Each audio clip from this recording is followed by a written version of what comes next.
1848, Kentucky.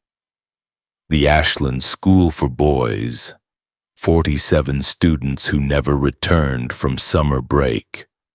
The summer of 1848 carried with it the kind of heavy air that clung to the skin and made every breath feel slowed, as if even nature was reluctant to move forward.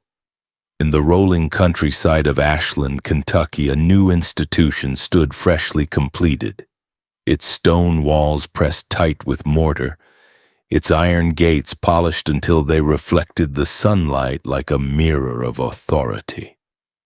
The Ashland School for Boys was meant to be a beacon of progress, a place where sons of struggling farmers and widows could be molded into disciplined men of the future.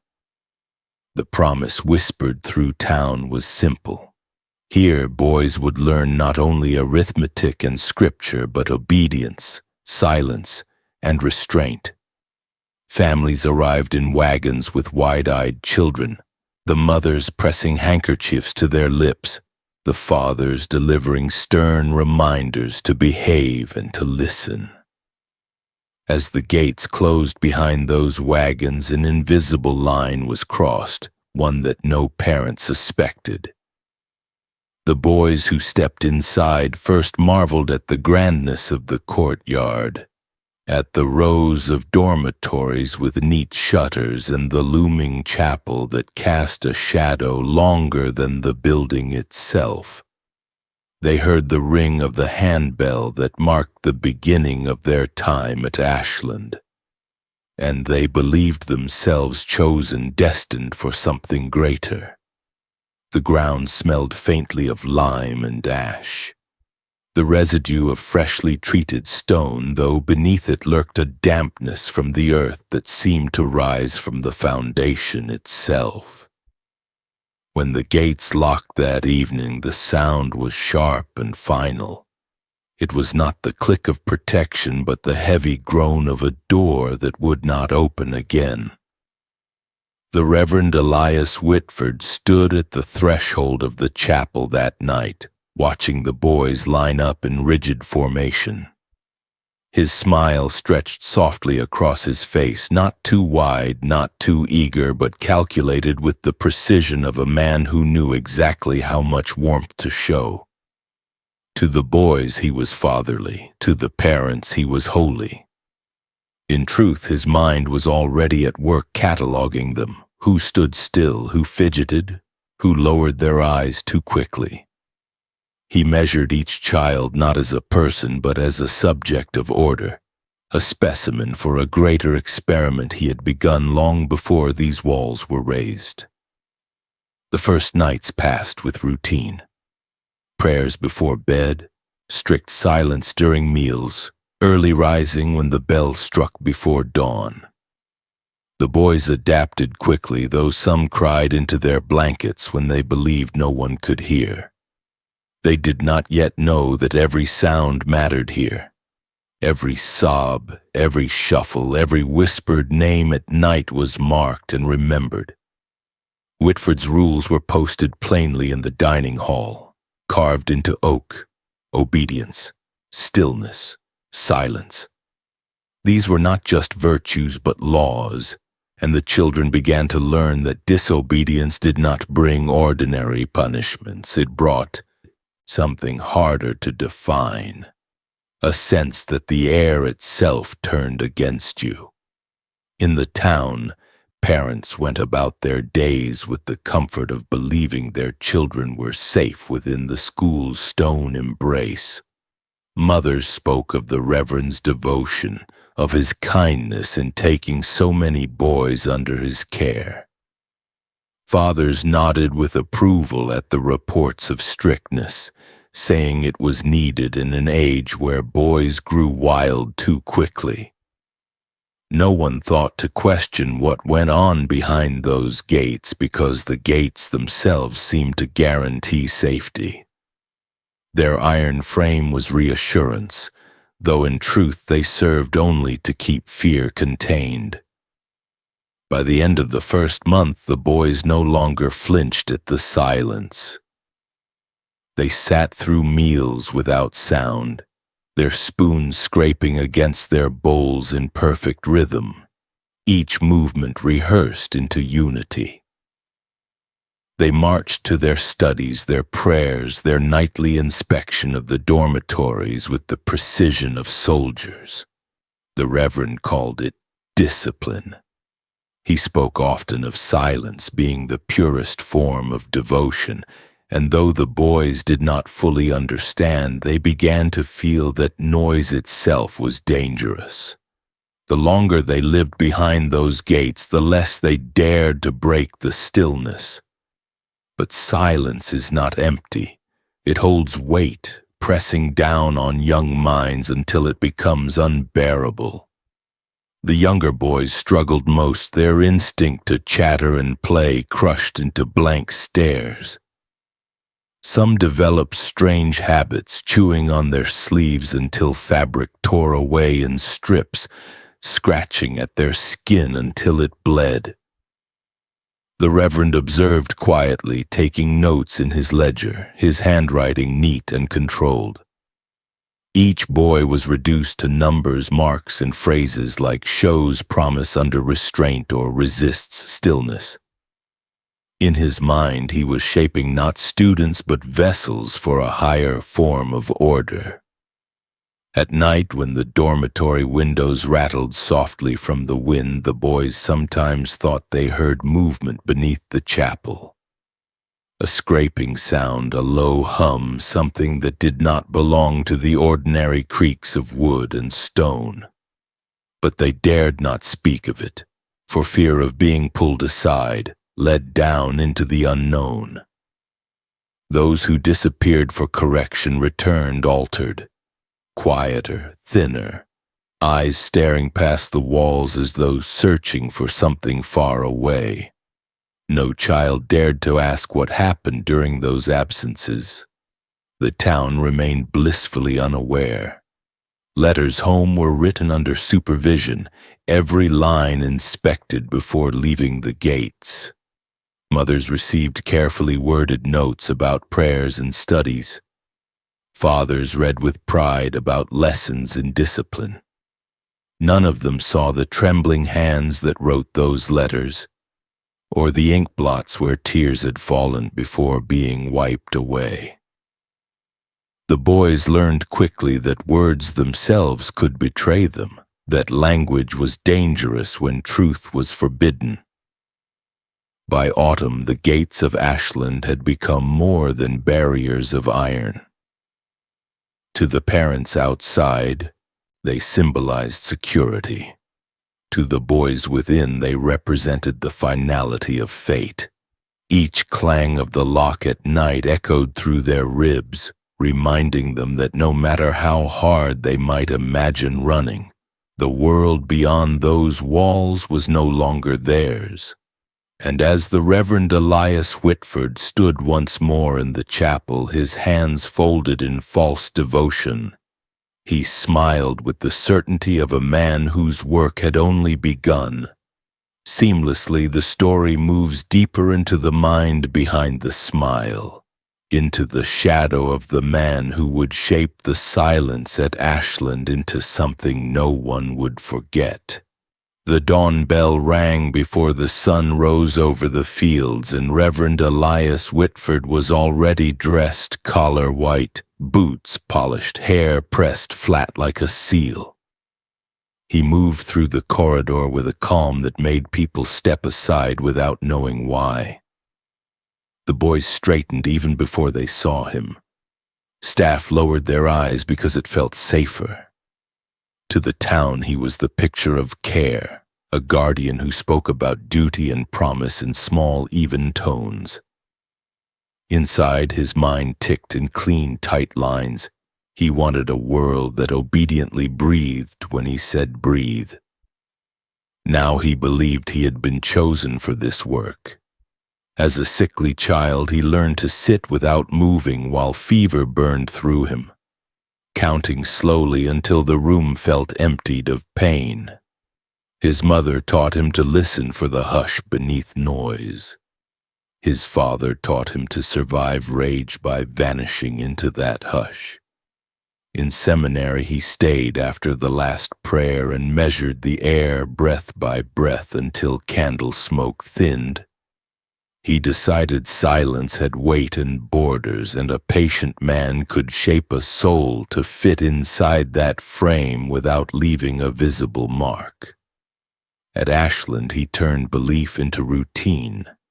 He rose before first light, checked the floors with a gloved finger, and noted any dust in a ledger so neat it looked drawn with wire. On the first page he wrote his laws in exact script.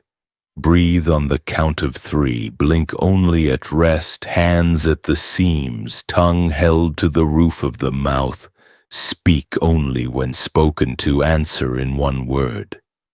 3 errors in a day meant correction. 1 error during prayers meant correction twice because he said God deserved perfect stillness even from small bodies. Correction was never the common kind. He did not shout or strike. He believed the body could be trained without bruises if one learned the right levers. Light, sound, salt, water, air, heat, cold, pressure, and time became his tools. He set a metronome beneath a bed so a heart would try to match its tick and fail for hours. He hung a drip of water over the space between the eyes so each fall would land at his count. He rubbed the tongue with chalk until speech felt like sand and the taste of words died in the mouth. He watched, timed, and wrote it down. Control confirmed obedience. He built small devices with a carpenter's patience, a narrow standing frame with thin pegs that kissed the spine when shoulders fell, a quiet prod that taught the body to rise on its own, a leather hood lined with linen that sealed the jaw and muffled the mouth, a whisper mask he called instructional, a brass tube that fed a child's breath back to his ear so every inhale returned as a hush like the sea, a footplate that trembled if weight shifted, ringing a bell inside the board. He kept these behind chapel panels and named them lessons in stillness, necessary for any soul that wished to live without noise. His kindness was part of the plan. He served bread at supper with his own hands and brushed a palm over the crown of each head. He wrote to parents in gentle language about diligence and hope, letting a stain of tea fall so the page looked warm. He received donors in a classroom where nothing harsh could be seen, the boys arranged in lines, the windows bright with afternoon. He understood theater. He staged goodness like a sermon, and the town applauded because they wanted to believe goodness looked like his smile. They slept easier because he told them sons were truly safe inside a house built on order. In private, he chose his models, not the strongest or the cleverest, but the ones who watched the floor as if it might open and swallow them. Children with stammers, with night terrors, with no mother to ask hard questions. He numbered them in pencil at the bottom of lesson cards and tested their thresholds the way a smith tests iron. 5 minutes without blinking, 10 with hands flat and still, 15 listening to a prayer whispered just below hearing. He marked tremors near the mouth, fluttering at the eyelids, tapping in the shoe. He learned which boys tried to please and which ones broke inside where no one could see the break. He turned his staff into instruments. Mr. Vale, the porter, carried the ring of keys, never learning what the smallest teeth opened. Mrs. Cora Finch, the matron, folded linens to the Reverend's measure and learned his footsteps so she could appear where he expected her.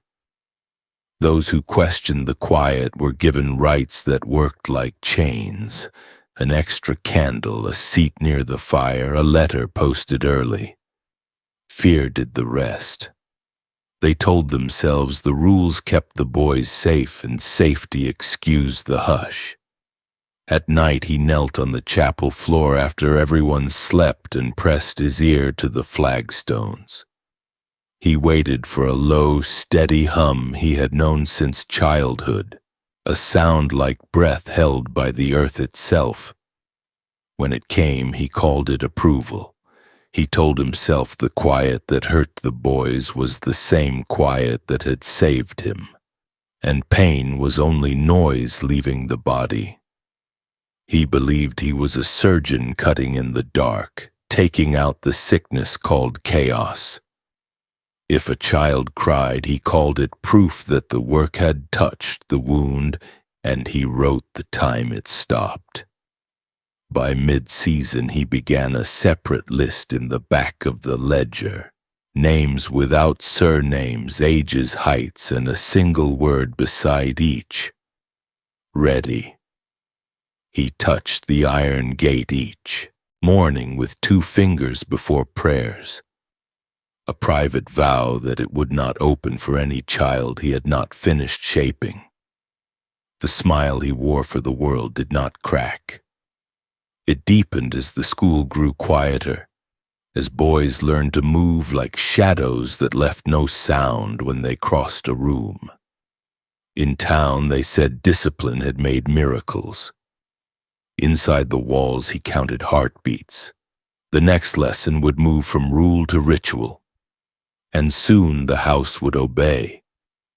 The classroom at Ashland was not filled with chatter, nor the scratching of quills, nor the fumbling of boys eager to learn.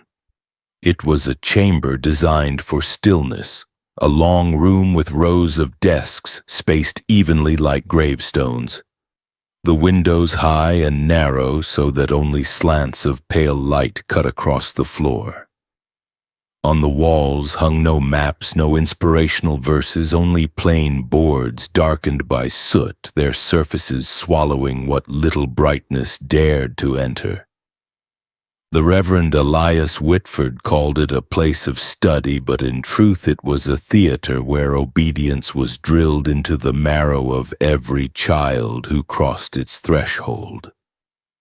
Lessons were not taught in numbers or scripture, but in silence itself, enforced until it pressed down on the ribs like a weight. Each morning, boys were ordered into the room and told to sit upright with both hands flat on the desk. Their eyes were fixed on the board ahead, and they were forbidden to move even an inch without permission.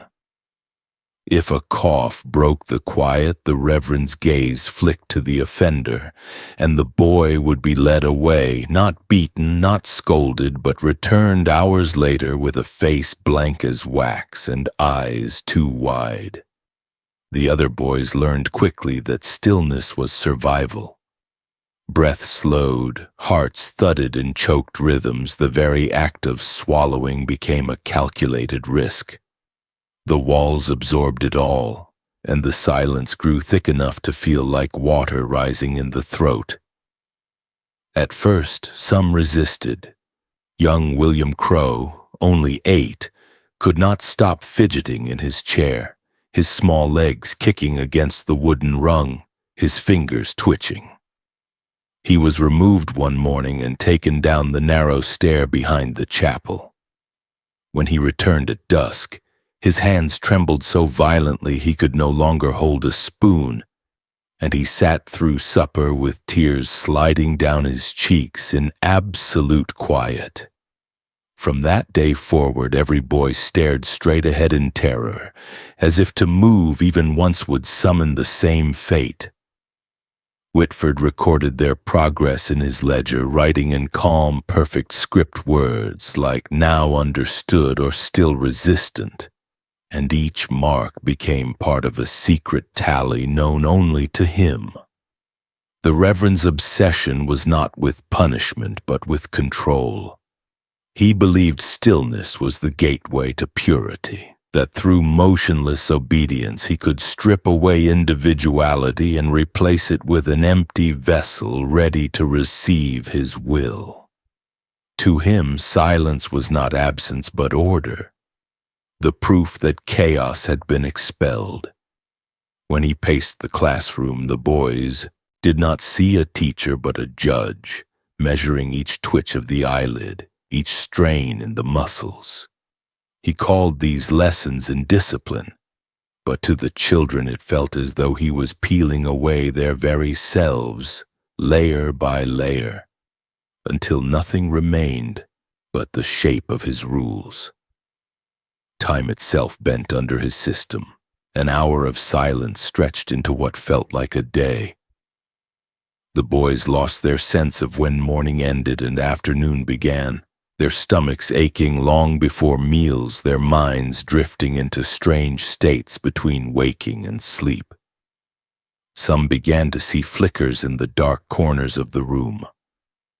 Faces, shadows, things that breathed when they were forbidden to. Others counted the boards on the wall until numbers dissolved into meaningless patterns. In that chamber, silence was not peace but torment, and the longer they endured it, the more they forgot how to exist outside of it. There were stories whispered between the children, not spoken aloud but passed in hurried glances and scribbles when no one watched. They said the Reverend did not hear silence the way they did. To him it was music, a hum that filled the air, something holy. They said he leaned close to listen to their stillness, as if the absence of noise gave him a language they could not understand. Some believed he was waiting for them to break so he could mark the sound of their collapse, the exact second when their souls surrendered. The staff never intervened.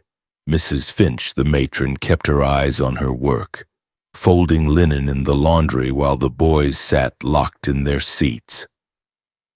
Mr. Vale carried the keys and walked the halls, listening to the hush that spread through the dormitories after each lesson. They told themselves this was education, that strictness forged discipline, that all schools carried some measure of cruelty. But even they felt the chill when passing the classroom door, the unnatural void that leaked from its seams like cold air from a crypt. By the close of autumn, the transformation was complete. The boys no longer shifted in their seats. They no longer dared to glance at one another. Their bodies had become statues, their movements whittled down to the barest necessities of existence. Parents visiting on rare occasions remarked proudly on their son's posture and restraint, mistaking terror for maturity.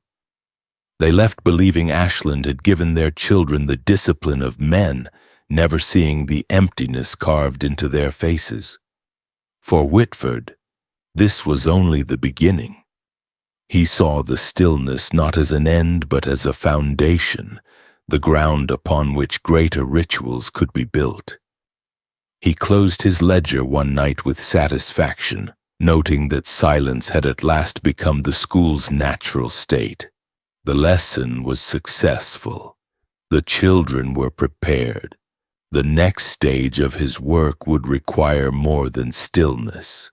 It would demand the kind of surrender that could not be undone. And so the gates of Ashland remained locked while within its walls a deeper experiment was already unfolding, hidden beneath the floorboards of the chapel, waiting for the first boy to be chosen. Beneath the chapel, behind a door no staff member dared to unlock, lay the Reverend's most secret creation. The Chamber of Echoes was not marked on the school's plans nor spoken of in town. It was carved into the earth itself, its walls layered with brick and stone designed not for prayer or worship but for sound. Every surface was angled, every curve deliberate, so that the faintest whisper swelled into a roar and the smallest sigh grew into a shriek. To step inside was to be surrounded by one's own noise, magnified until the body could no longer bear it. Whitford had designed it to break the last defenses of those who resisted silence. If the classroom taught stillness, the chamber taught surrender. The boys who entered never went willingly. They were chosen, their names marked in the Reverend's hidden ledger when he decided that stillness alone was not enough. Some were marched down the stone steps after supper, their faces pale, their legs shaking beneath them. Others were taken in the dead of night, plucked from their beds while the dormitory lay in hushed fear. The moment the heavy wooden door closed behind them, they entered a world that belonged entirely to Whitford. There was no light save for a single candle, its flame quivering against the walls, and no sound but the thud of their own hearts, until they were ordered to speak. At first he told them to recite prayers, the Lord's Prayer, the Psalms, simple verses every child knew. But in that room, words did not behave. A single word returned tenfold, bouncing, colliding, filling the chamber until it was impossible to tell where the voice ended and where it began. The boys clutched their heads as the sound of their own prayers became unbearable, deafening, distorted. When they tried to stop, Whitford urged them on, his tone calm and measured, reminding them that purity was forged in obedience. Their own voices became their tormentors, their pleas for mercy ricocheting back like a chorus of mockery. The cruelest part was that the chamber remembered. The walls were shaped to carry echoes long after the source had gone. A boy could scream once and hear that scream follow him for minutes, overlapping itself, layering into something monstrous. Silence was impossible. Even the act of breathing became punishment, each exhale swelling into a hollow moan that rattled through the stone. Some boys tried to hold their breath until their chests ached, desperate to stop the cycle, but Whitford watched closely and allowed no collapse. He demanded endurance. He demanded they learn that noise was their enemy, that peace came only when the self was extinguished. What returned from the chamber was never the same as what entered.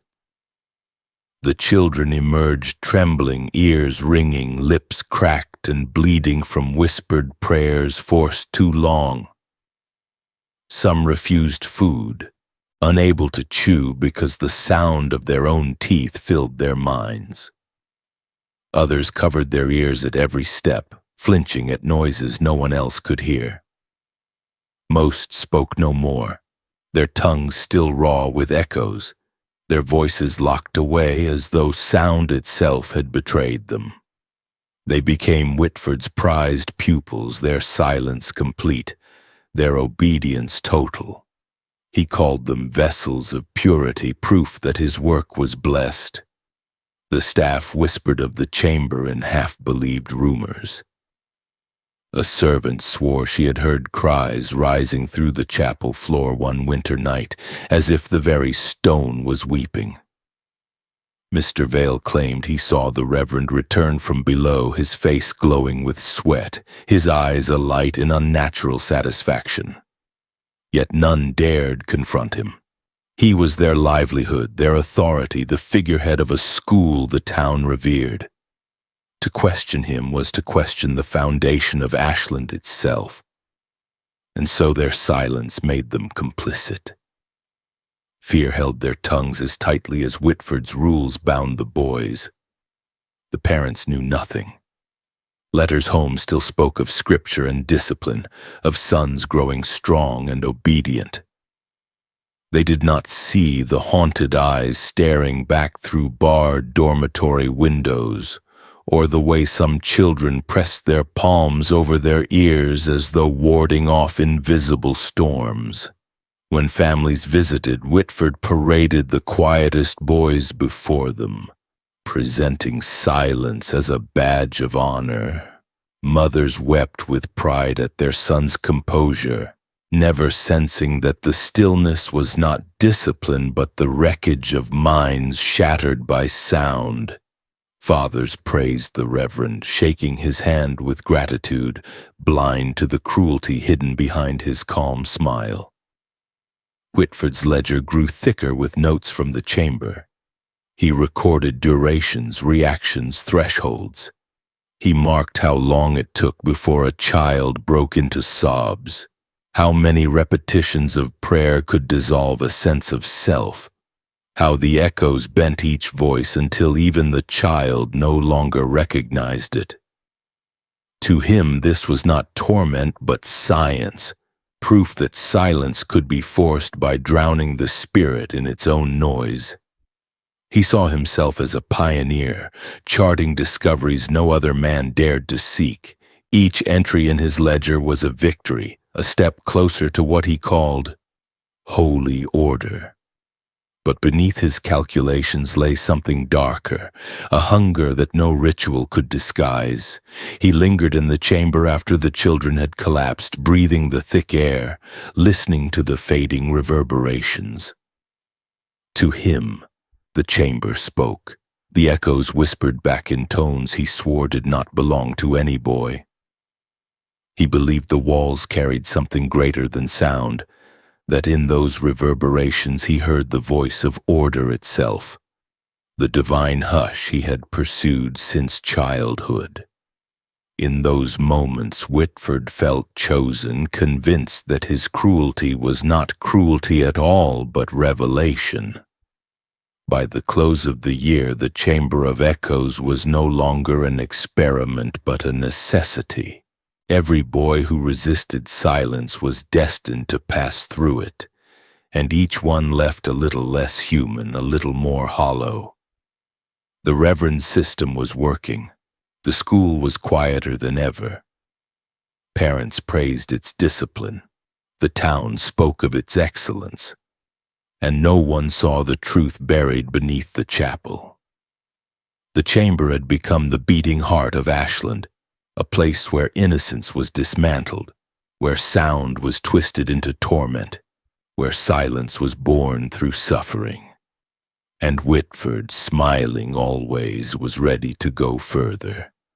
Summer came to Kentucky with heavy skies and air so thick it clung to every surface, but the gates of Ashland did not open. The season that should have brought wagons and reunions instead brought silence. Parents wrote letters asking if their sons would be granted leave, if they might visit home to help with harvest or to sit once more at their mother's table. Replies arrived swiftly, written in the Reverend's calm, practiced hand. He spoke of illness passing through the town, of lessons too important to interrupt, of boys making such progress that it would be cruel to break their rhythm. His words soothed the families even as unease tugged at their hearts. Trust in the Reverend was deep, and few dared to imagine what truly hid behind the walls. Inside the dormitories, the truth was harder to conceal. The long wooden rooms that once housed laughter, even the whispered kind, had grown hollow. Rows of beds stood in perfect lines, but many lay stripped bare. The blankets folded at their footboards, the pillows gone.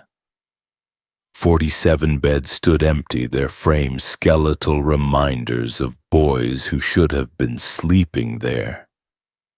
The remaining children walked past them each night, glancing quickly and then lowering their eyes as though looking too long would invite the same fate.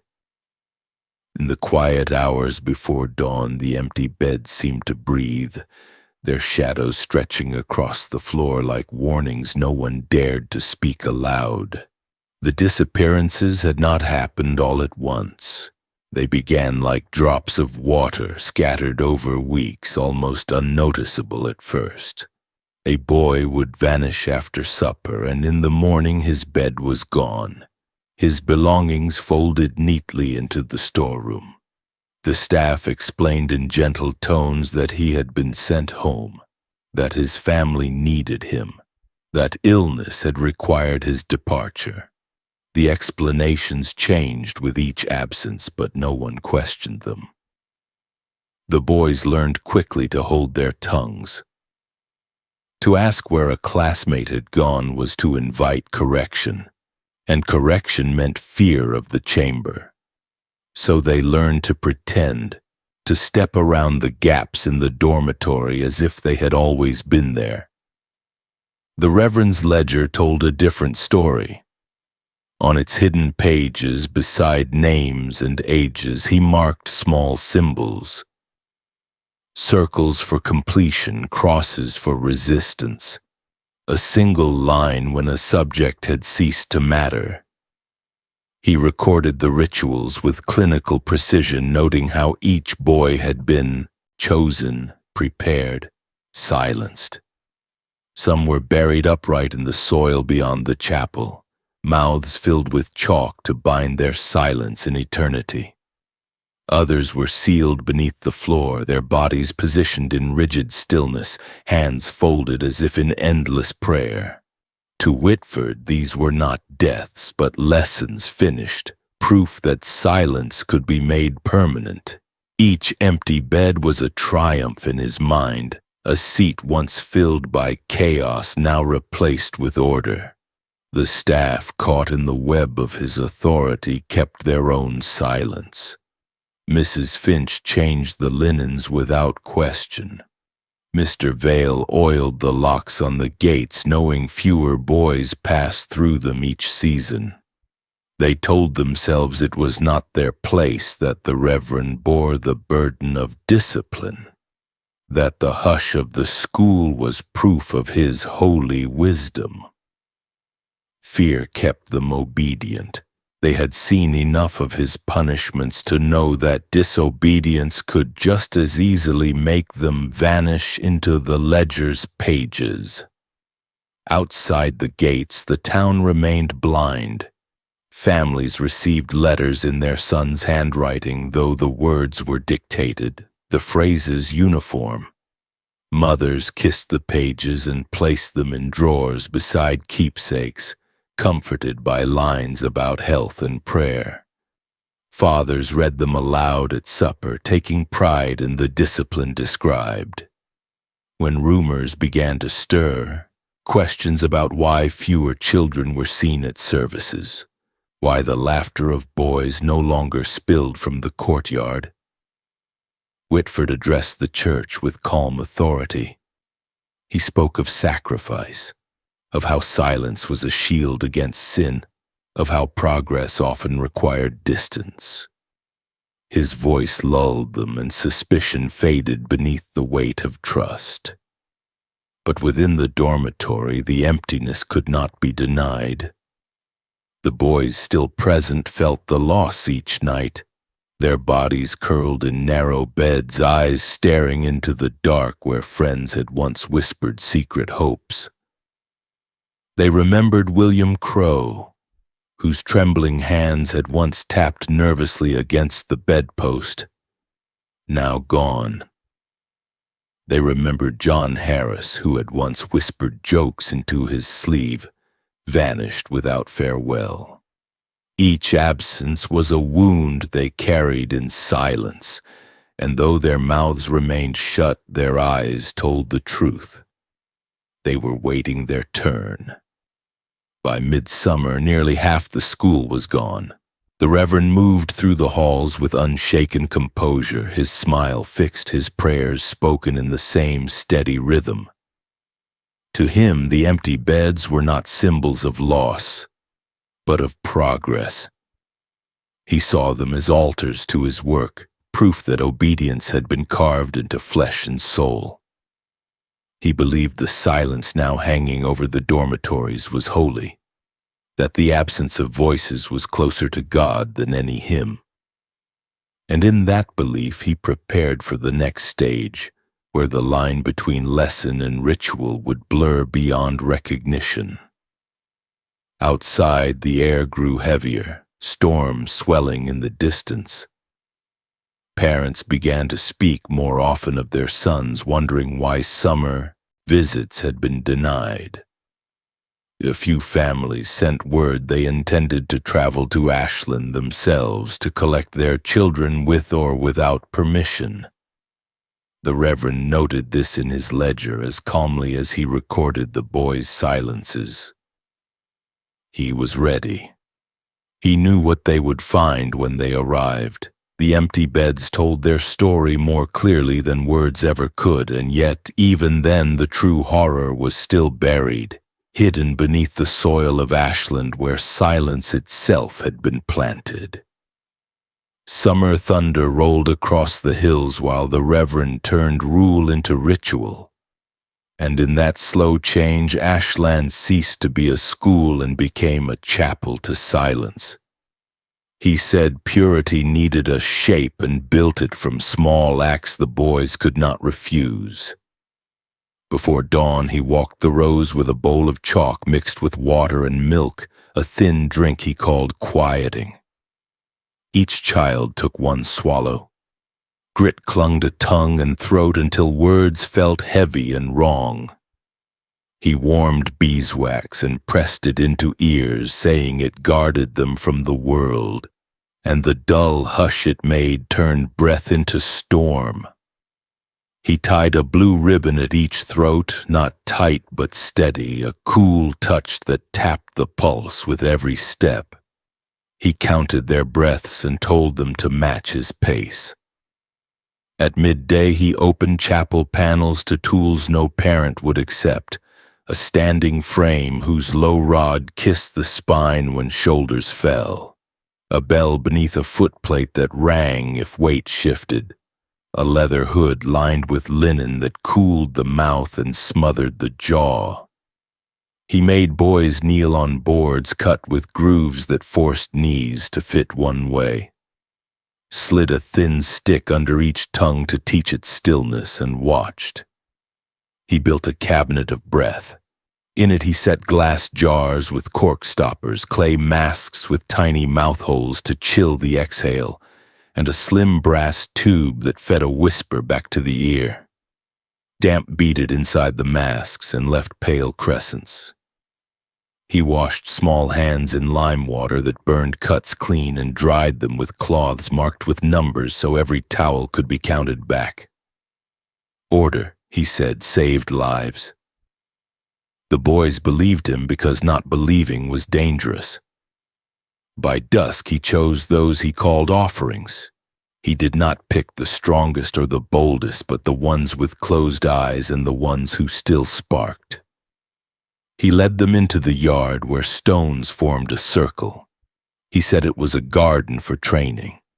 There the boys stood upright and bareheaded while a hymn was hummed through closed mouths. A thin frame pressed their backs if they sagged.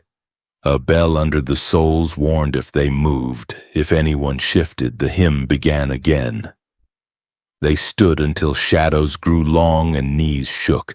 He marked who learned to vanish inside their bodies and who fought. The burials began as lessons. He dug narrow shafts and braced them with boards so the walls would not fall. One boy at a time stood on the earth like a sapling. He packed soil to knees, then thighs, then hips, speaking in a mild voice about still water and peace. He set a chalk pebble under each tongue to hold the promise of silence, pressed the ribbon flat and told the child to breathe with him. Stars rose over the chapel roof while he counted. When the boy was lifted free, he swayed and could not feel his legs. The Reverend called it learning. He made ear candles from wax and thread and warmed them so they sealed like plugs. He bound ribs with linen so shallow breaths became a habit. He fitted a small iron clasp at the neck that clicked if a swallow came too fast. He taught bodies to obey even when the mind wanted to run. For those he marked ready, the rite did not end with practice. He prepared a pit lined with brick and set narrow pipes into its walls, the same kind he used below to twist sound.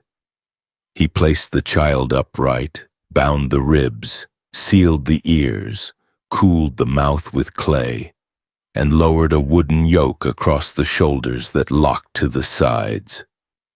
He poured a little chalk drink and watched the throat move. He told himself panic was only noise and mercy was ordered. He began to fill the pit with soil while he counted breaths. He spoke of peace while the earth rose and waited after each lift until the breath matched his count again. Sometimes the heart ran wild. He rested a palm on the chest and pressed until the beat slowed. He said hush without moving his lips. When the soil reached the chest, he set a glass jar at the mouth to take the last damp and called it a vow. He hid the bodies with care. Some stood among roots with ribbons tucked like stems. Some lay under stones in narrow wells with jars sealed and labeled and stored in the cabinet.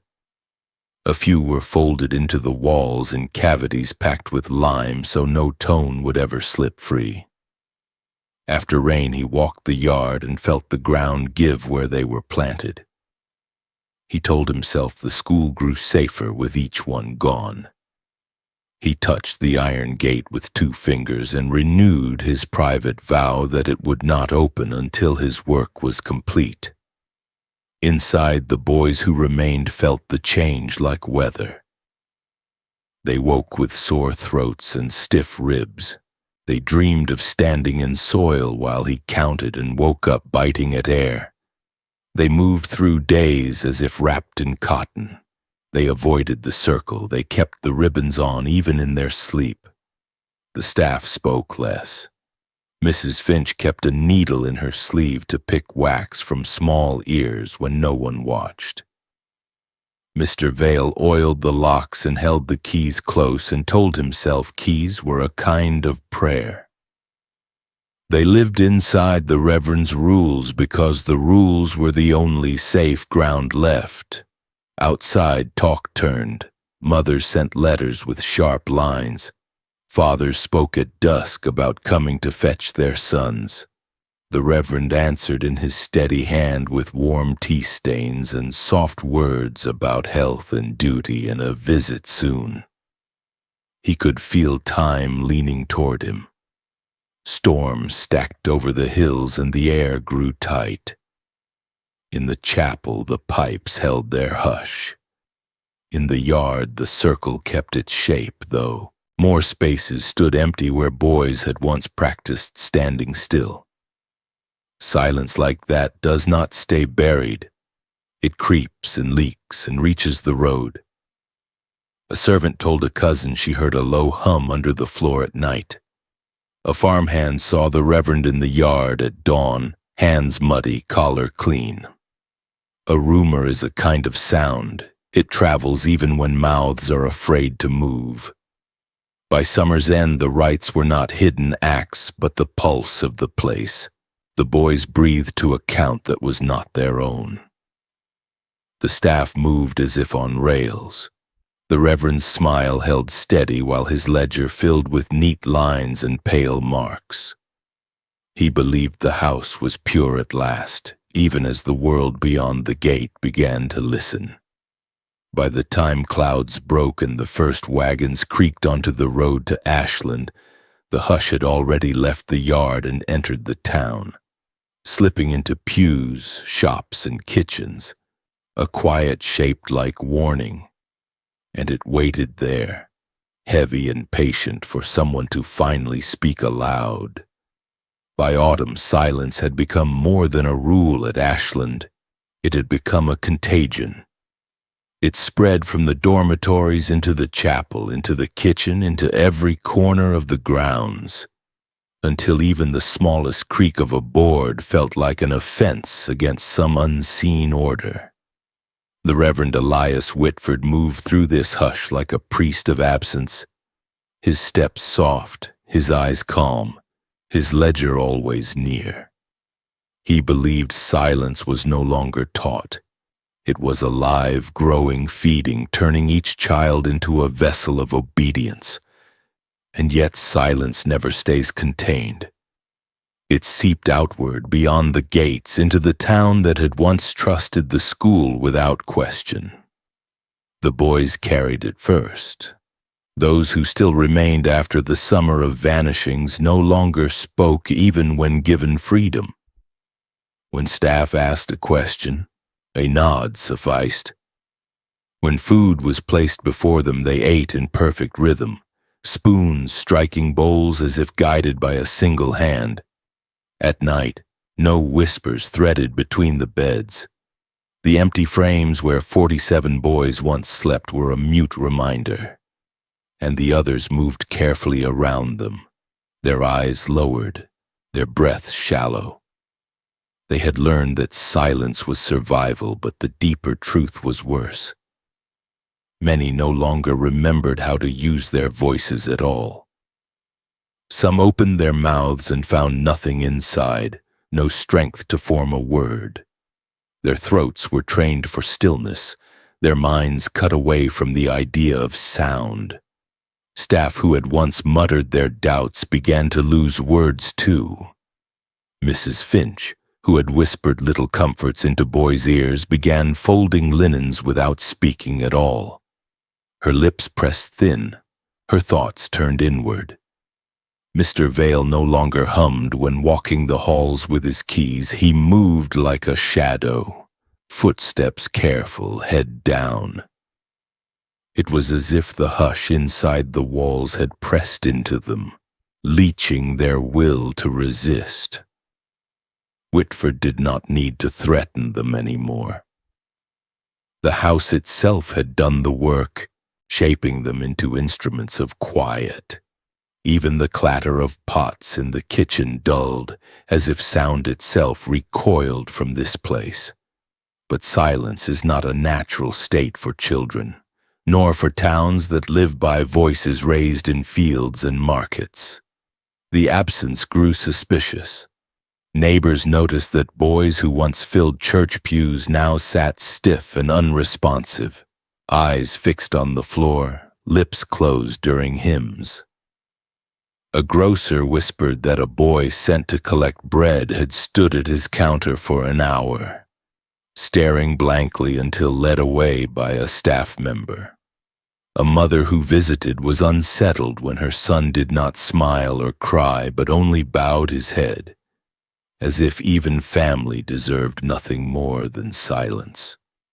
Word crept through Ashland that something unnatural was shaping those children, but fear of the Reverend's influence held tongues back.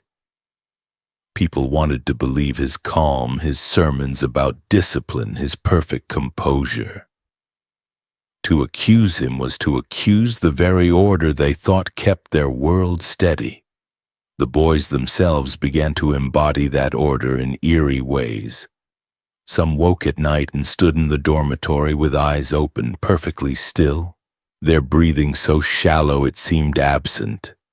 Others arranged objects in precise rows without instruction, spoons, shoes, even pebbles taken from the yard, as though compelled to mirror the Reverend's ledgers in their own silent language. A few rocked gently, not in comfort but in rhythm, each sway measured as though they moved to a count no one else could hear. It was obedience not taught but engraved into their flesh. The chamber, the burials, the rituals had left behind something more lasting than fear. They had built silence into their bones. When parents began pressing harder for answers, Whitford staged order as carefully as a sermon.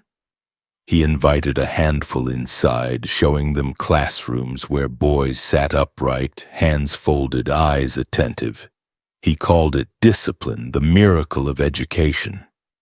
He spoke softly, and the boys mirrored him, silent and still as though proof of his mastery. Mothers cried with pride. Fathers nodded solemnly.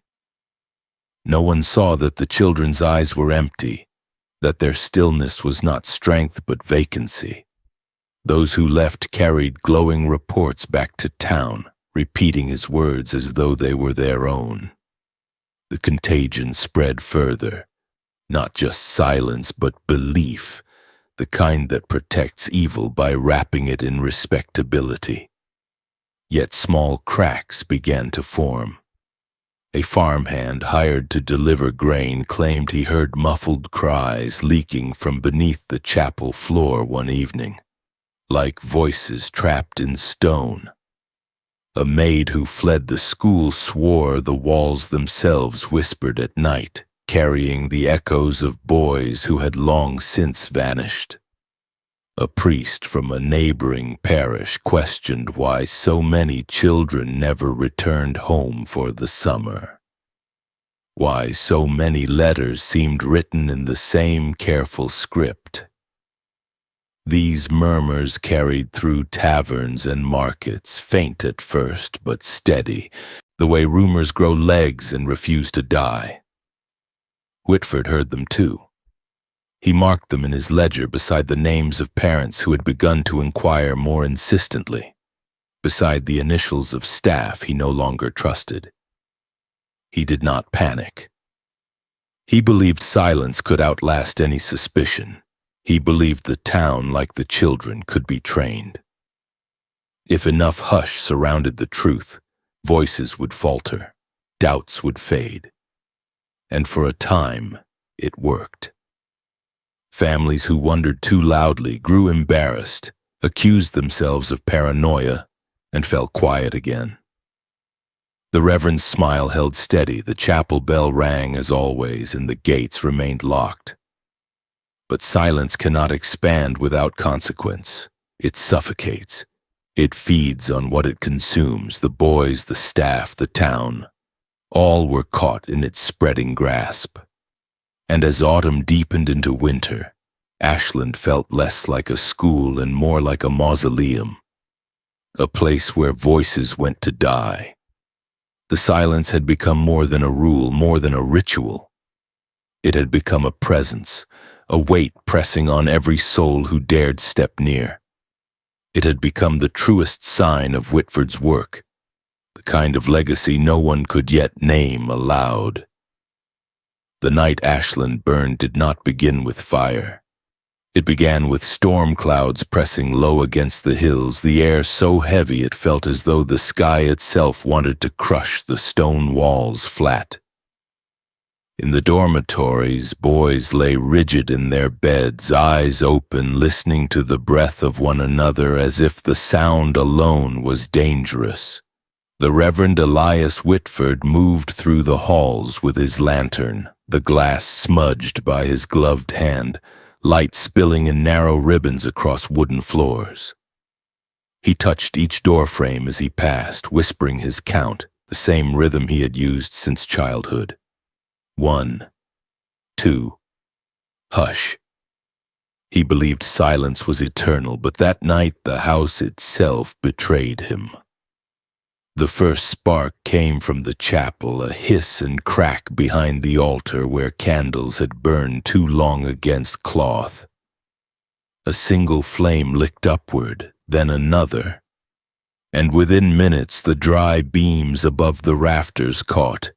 Smoke filled the air, curling low before the fire revealed itself. Boys stirred in their beds, their training battling instinct. They did not scream. They did not call out. They lay frozen as the air thickened, waiting for the bell that had always dictated their lives. When no bell rang, they rose in silence, eyes stinging, lungs seizing. Their obedience, so carefully carved, became a weapon against them. The staff panicked first. Mrs. Finch clutched her apron to her mouth, tears streaking her cheeks as she tried to herd the boys toward the courtyard. But they moved too slowly, some collapsing as smoke closed their throats. Mr. Vale fumbled with the keys, his trembling hands dropping them onto the stones where they clattered, loud and alien against the hush. The sound jolted the children more than the fire itself. It was the first uncontrolled noise they had heard in months, and it shattered the illusion of stillness. Some stumbled toward the gates, others pressed against walls, unsure whether to flee or obey. The silence, once their shield, left them unprepared for chaos. The Reverend did not rush. He stepped into the chapel, smoke swirling around him, and stared at the flames climbing higher. His face glowed with a light that was not fear but fascination. He whispered to the fire as though it were a pupil telling it to breathe in order, to consume without noise. But fire does not obey. It roared, beams collapsing, echoes shaking the chamber below where his rituals had been carried out. The voices of the lost seemed to rise with it, filling the air with a chorus of cries long buried beneath stone. For the first time in years, the walls of Ashland spoke, and they spoke in screams. Panic spilled through the dormitories. Boys pushed past each other, the training of silence breaking as some cried out, ragged sounds tearing from throats unused to speech. The courtyard filled with coughing and sobbing, the noise raw and jagged, a rebellion against the Reverend's order. Some collapsed beside the stripped beds. Others clung to one another as if rediscovering sound gave them permission to exist again. Yet too many did not move quickly enough. Flames spread through the timbers, the roof groaning as sparks rained down. For every boy who staggered into the night air, another fell beneath smoke and ash, swallowed by the inferno. The townspeople saw the glow before they heard anything. Fire rose into the sky, red and furious, illuminating the valley. They rushed toward Ashland with buckets, shouting names of sons, nephews, neighbors. The closer they came, the more the truth revealed itself. The locked gates, the stripped beds visible through broken windows. The children who staggered out wide-eyed and mute, their ribbons still tied at their throats. Mothers tore at the bars, fathers cursed the Reverend, but inside the courtyard chaos reigned. The school that had promised discipline and safety was now a furnace, devouring its secrets in a storm of flame. When dawn broke, Ashland was gone. The chapel had collapsed, its stones blackened, its cross bent into the earth. The dormitories were charred skeletons, their frames still smoking. The courtyard, once a place of rigid formation, was strewn with ashes and shards of glass.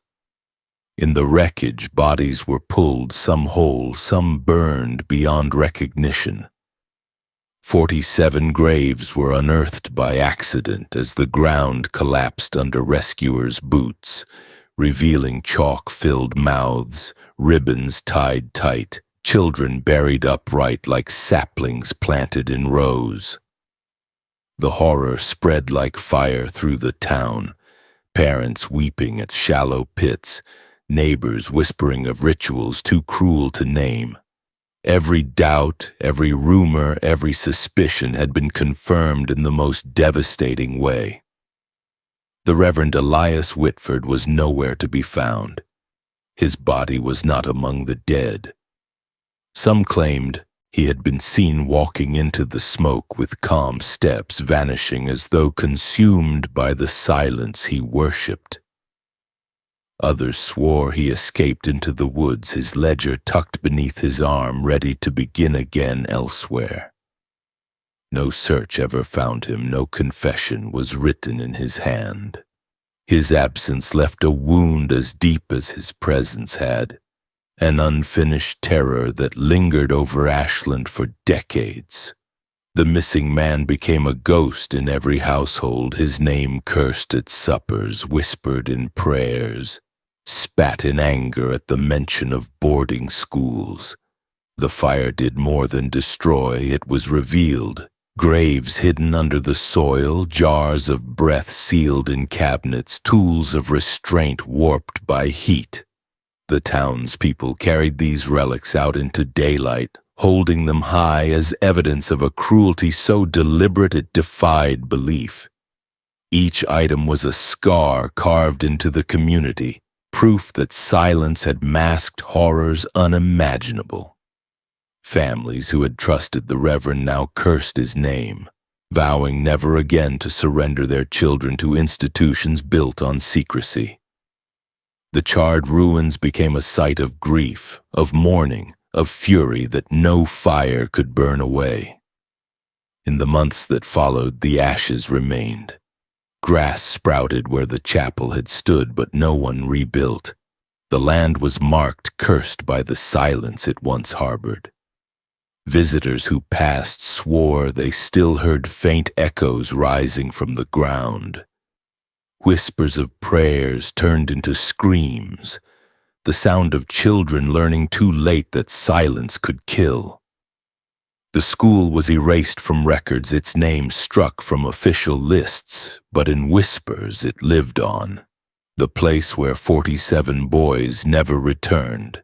The place where order became ritual and ritual became death. Ashland's story did not end with fire. It began again in the minds of those who could never forget. When the ashes cooled and the smoke thinned into the gray sky, Ashland stood no more.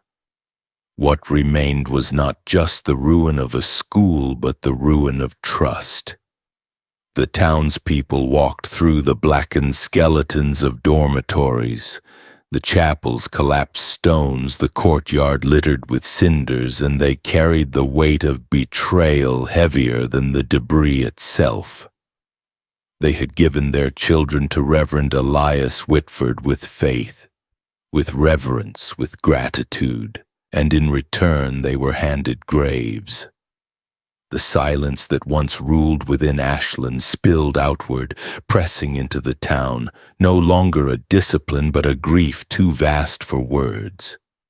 Families gathered at the edge of the ruins, clutching scraps of belongings found among the wreckage. A scorched shoe, a ribbon blackened by flame, the bent frame of a pair of spectacles.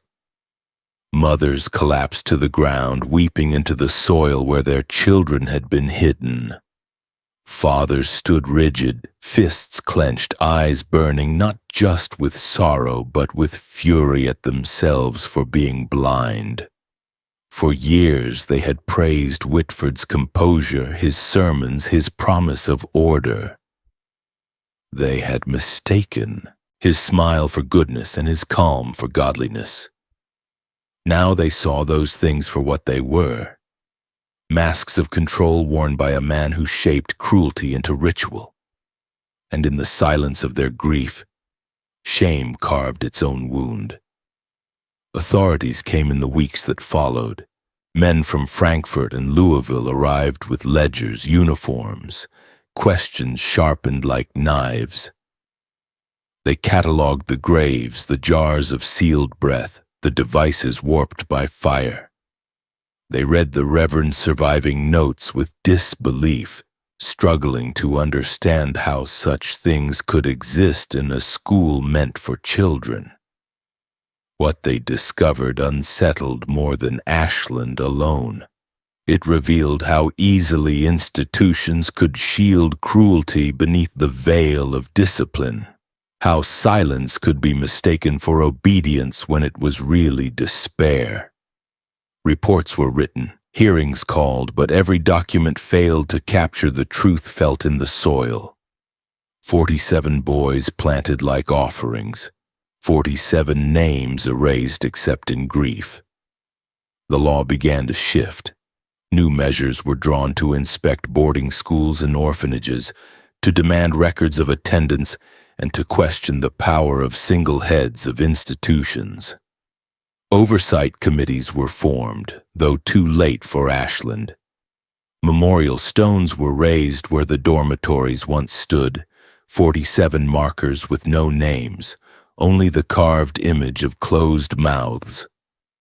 Parents refused to write the names because to them their children were more than victims of Whitford's order. They were boys who had been silenced so completely that even death seemed to demand quiet. The markers stood like an unfinished hymn, a reminder that some voices had been taken before they had learned to sing. Yet grief does not end with stone. In the years that followed, the families carried the silence into their homes. At supper tables, chairs sat empty, bowls untouched, and conversation faltered. Mothers who once hummed lullabies fell quiet. Fathers who once read aloud from Scripture chose instead to bow their heads in wordless prayer. Silence had become their inheritance, passed down not by choice but by the hand of the Reverend. Children born afterward grew up in homes where laughter felt dangerous, where noise was quickly hushed. Ashland had destroyed more than the 47. It had poisoned the rhythm of a community. The Reverend himself became a myth. Some swore they saw him after the fire walking along the riverbank, his collar still white, his ledger under his arm. Others claimed he fled north, blending into another parish, beginning again where no one knew his name. No body was ever found, no grave dug. His absence became as haunting as his presence once was, a silence that followed the town like a shadow. Mothers whispered prayers not for their sons, but against the chance that he might return. Fathers kept watch on roads, certain that order disguised as kindness could appear again at any gate. His legacy was not just in the dead, but in the fear that cruelty, so calm, so deliberate, could never truly be destroyed. Generations later, Ashland was spoken of in whispers. Teachers used it as a warning, telling children that silence could be dangerous. Preachers invoked it as a sermon, reminding congregations that evil wears the face of patience. Storytellers spoke of the chamber of echoes, of jars filled with the last breaths of children, of boys buried upright in the earth. Some dismissed these as embellishments, but those who had seen the ruins knew they were truths that had only grown louder in retelling. Ashland became less a place than a parable, a reminder of how obedience can be weaponized, how order can suffocate, how evil hides behind trust. What survived most of all was not fire or stone or rumor, but a question.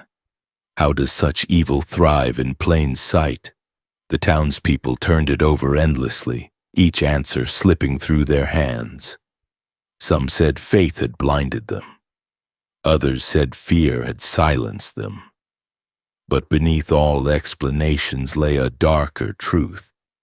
People wanted to believe in the Reverend because it was easier than confronting the unease that had always lingered.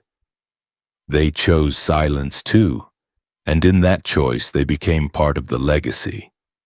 Evil had thrived not only because of Whitford's rituals, but because those who might have spoken did not. The lesson was not about one man, but about the silence of many.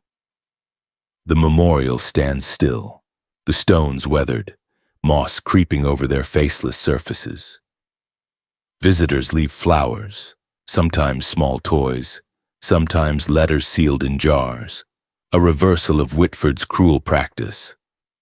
They speak aloud the names of children long gone, refusing the quiet he demanded. The land feels lighter now, but some swear that when the wind passes through the valley it carries whispers, not screams, not prayers, but the sound of boys rediscovering voices taken too soon. Whether it is memory, haunting, or imagination, no one dares to silence it. They let it linger as reminder, as warning, as requiem. Ashland's story is not just history, but mirrors. It reflects how power cloaked in goodness can mask rot, how silence can be both shield and weapon, how the trust of parents can be twisted into ritual cruelty.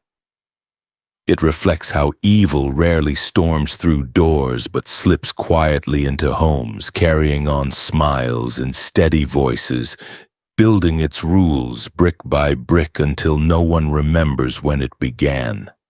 And it asks whether such things are truly past, or if they wait always at the edges of order, ready to rise again when silence makes room for them. The ruins are gone now, reclaimed by earth, but the question remains. Could another Ashland grow behind locked gates built on trust, hidden behind calm words?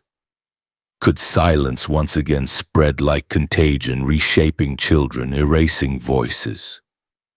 The answer depends not on men like Whitford, for there will always be men like him, but on those who choose whether to speak or remain silent. Evil survives where silence protects it. It dies where voices refuse to hush. So the story ends where it began, at the gates of Ashland, once polished iron, now rusted into soil. The gates never opened for those 47 boys, and they never will. But for us standing on the outside, there is still a choice. Do we leave the gate closed, pretend silence is safe, or do we speak the truth even when it trembles on the tongue? What do you think? Could this happen again?